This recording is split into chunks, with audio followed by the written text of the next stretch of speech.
আসলে আমরা দিনাজপুর শিক্ষা বোর্ডে মিটিং ডিসি স্যার এবং ইউনো মহাদের সব মিটিং করছি। আমরা মিটিংয়ে ওনারা বলছেন যে যেহেতু পাবলিক পরীক্ষায় নিরবচ্ছিন্ন বিদ্যুৎ থাকবে। তারপরে আমরা দেখি যে সকালবেলা থেকে বিদ্যুৎ নেই। তারপরে আমরা বলদীপুকুর স্টেশনে ফোন দিলাম, বিদ্যুৎ স্টেশনে। তারপরে ফোন দেওয়ার পরে ওনারা আবার বললেন যে এটা জাতীয় গ্রেডে রংপুরে। ওদের স্বপ্ন পূরণে পাশে থাকতে পেরে আমরা গর্বিত। রংপুরে নাকি সমস্যা।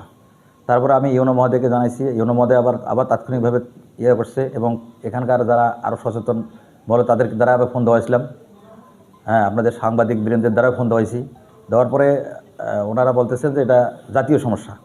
এই গ্রিড নাকি এই রংপুরে নাকি যে মানে কী সমস্যা হয়েছে এটা আমি সঠিক বলতে পারবো না।